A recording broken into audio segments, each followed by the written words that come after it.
একদম পৃথিবীর দুই প্রান্তে দুটো দেশ, ব্রাজিল আর বাংলাদেশ।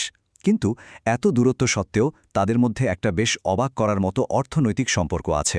তবে এই সম্পর্কটা অনেকটা ওয়ান ওয়ে রাস্তার মতো, যেখানে একদিকের গাড়ি চলাচল অন্যদিকের চেয়ে অনেক বেশি।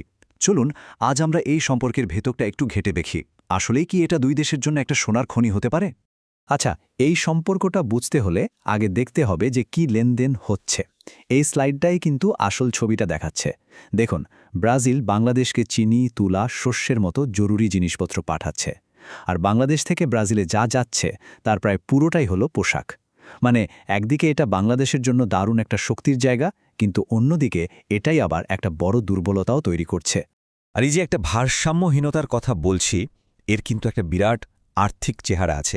আর সেটা হলো 2.44 বিলিয়ন মার্কিন ডলার। এটাই হচ্ছে ব্রাজিলের সাথে বাংলাদেশের বাণিজ্য ঘাটতি। সোজা কথায়, বাংলাদেশ ব্রাজিল থেকে যত টাকার জিনিস কেনে তার চেয়ে অনেক অনেক কম টাকার জিনিস বিক্রি করতে পারে। আর এই গ্যাপটাই হচ্ছে এখানকার মূল চ্যালেঞ্জ। তো পুরো ব্যাপারটা ভালো করে বোঝার জন্য আমরা আলোচনাটাকে 5টা ভাগে ভাগ করে নিয়েছি। আমরা শুরু করব এই ভারসাম্যহীন সম্পর্কটা দিয়ে, তারপর দেখব এর পেছনের কারণ, মানে পোশাক শিল্পের ভূমিকা, বাধাগুলো কি, সমাধানের জন্য একটা দ্বিমুখী পরিকল্পনা, আর সবশেষে কিভাবে দুই দেশের মধ্যে একটা মজবুত বাণিজ্যিক সেতু তৈরি করা যায়। তো প্রথম প্রশ্নটাই হলো, সম্পর্কটা তো চলছে, তাহলে একে ভারসাম্যহীন কেন বলা হচ্ছে? চলেন আসল সংখ্যাগুলো একবার দেখি। এই চারটা দেখলেই কিন্তু পুরো ব্যাপারটা পরিষ্কার হয়ে যায়। পার্থক্যটা দেখুন, বাংলাদেশে ব্রাজিলের রপ্তানি হল $2.72 বিলিয়ন, আর তার মোকাবেলায় ব্রাজিলে বাংলাদেশের রপ্তানি মাত্র $282 মিলিয়ন মতো। এটা কিন্তু কোনো ছোটখাটো গ্যাপ না, পার্থক্যটা প্রায় 10 গুণ। আমরা যে বাণিজ্য ঘাটতির কথা বলছিলাম, এটা তারই একেবারে জলজন্ত প্রমাণ। এই যে বিশাল একটা পার্থক্য, এটা আমাদেরকে সরাসরি বাংলাদেশের রপ্তানির মূল কেন্দ্রবিন্দুতে নিয়ে যায়।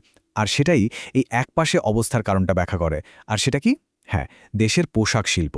আমরা তো বুঝলাম যে পাল্লাটা একদিকে বেশ ভারী, কিন্তু প্রশ্ন হলো, বাংলাদেশের রপ্তানির ঝুড়িটা ঠিক কতটা একটা জিনিসের ওপর নির্ভরশীল? উত্তরটা কিন্তু বেশ চমকে দেওয়ার মতো। বাস্তবতাটা হলো, এই গ্রাফটা যেমন দেখাচ্ছে, অবিশ্বাস্য হলেও সত্যি যে ব্রাজিলে বাংলাদেশের মোট রপ্তানির প্রায় 90% আসে শুধু পোশাক থেকে। ভাবা যায়, প্রায় সবকিছুই একটা খাতের উপর দাঁড়িয়ে আছে। তো ব্যাপারটা কি দাঁড়ালো? এই যে সাফল্য, এটাই কিন্তু একটা দুধারী তলোয়ারের মতো। একদিকে যেমন শক্তি, তেমনি অন্যদিকে এটা একটা বিরাট ঝুঁকি। কারণ বাজারের সামান্য এদিক ওদিক হলেই কিন্তু পুরো রপ্তানি ব্যবস্থাটায় ধসে পড়তে পারে। আর এই ঝুঁকিটা আরও কয়েকগুণ বেড়ে যায়, কারণ বাংলাদেশি রপ্তানিকারকদের জন্য ব্রাজিলের বাজারটা কিন্তু কোনো সহজ জায়গা নয়। সেখানে ঢুকতে গেলে বেশ কিছু বড় বড় বাধার মুখে পড়তে হয়। আসলে ব্রাজিলের বাজারে ঢোকাটা একটা গোলকধাঁধার মতো। একে তো রয়েছে বিভিন্ন সরকারি সংস্থার জটিল সব নিয়মকানুন, তার উপর আছে ভাষার বাধা, মানে সবকিছু পর্তুগিজে হতে হবে। কাস্টমসের কঠোর নিয়ম তো আছেই। সব মিলিয়ে পথটা বেশ কঠিন। তাহলে এই সব চ্যালেঞ্জ মাথায় রেখে এই গোলকধাঁধা থেকে বেরোনোর পথটা কি? ভালো খবর হলো, একটা পরিষ্কার কৌশল কিন্তু ভাবা হয়েছে। সামনে এগোনোর জন্য মূলত একটা 2 ট্র্যাকের কৌশলের কথা বলা হচ্ছে। একদিকে যে পোশাক শিল্পটা আমাদের মূল শক্তি, সেটাকে আরও মজবুত করতে হবে, মানে সাধারণ পোশাকের বদলে আরও দামি, আরও বিশেষায়িত পোশাক বানানোর দিকে যেতে হবে। আর ঠিক তার পাশাপাশি নতুন কিছু সম্ভাবনাময় খাতেও ঢুকতে হবে, যাতে এক ঝুড়িতে সব ডিম না থাকে। এখন এই যে নতুন খাতে যাওয়ার কথা হচ্ছে, এটা কিন্তু একেবারে শূন্য থেকে শুরু করতে হবে না। কারণ চামড়ার জিনিস, জুতো বা সিরামিকের মতো কিছু খাতে বাংলাদেশ কিন্তু এখনই অল্প বিস্তর ব্যবসা করছে। বাণিজ্য ঘাটতি কমানোর জন্য এগুলোই হতে পারে সবচেয়ে সহজ টার্গেট। কিন্তু কথা হলো, এই নতুন খাতগুলোতে ঢোকা একা একা কোনো রপ্তানিকারকের পক্ষে সম্ভব না। এর জন্য দরকার কিছু প্রতিষ্ঠান, যারা একটা সাঁকোর মতো কাজ করবে, পথটা সহজ করে দেবে। আর এখানে Brazil Bangladesh chamber of commerce and ইন্ডাস্ট্রির মতো প্রতিষ্ঠানগুলোর ভূমিকা চলে আসে। এরা আসলে দুই দেশের ব্যবসায়ীদের মধ্যে একটা ব্রিজ তৈরি করে দেয়, যা বাণিজ্য আর বিনিয়োগকে সহজ করে তোলে। তাদের কাজটা খুবই গুরুত্বপূর্ণ।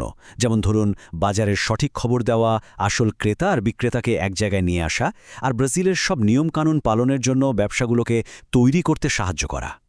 শেষ কথা হলো, এই বাণিজ্য সম্পর্কটাকে সত্যি সত্যি বদলে দিতে হলে একটা ফোকাসড এবং লম্বা সময়ের চেষ্টা দরকার। এই যে এখানে বলা হয়েছে কৌশল, শৃঙ্খলা আর লেগে থাকা, এটাই হলো আসল কথা। পরিকল্পনা তো আছেই, এখন দরকার সেটার সঠিক বাস্তবায়ন। সবশেষে আমাদের সামনে একটা বড় প্রশ্ন এসে দাঁড়ায়। এই যে কৌশলগত বহুমুখীকরণের কথা বলা হচ্ছে, এটা কি আসলেই এই একপেশে সম্পর্কটাকে দুই দেশের জন্য একটা সোনার খনিতে পরিণত করতে পারবে? একটা ভিত্তি কিন্তু তৈরি হয়ে আছে, কিন্তু দুই দেশের মধ্যে একটা সত্যিকারের শক্তিশালী আর ভারসাম্যপূর্ণ বাণিজ্যপথ তৈরির আসল কাজটা কিন্তু এখনও বাকি। এই সম্পর্কের ভবিষ্যৎ কী হবে তা নির্ভর করছে আজকের নেওয়া পদক্ষেপগুলোর ওপর।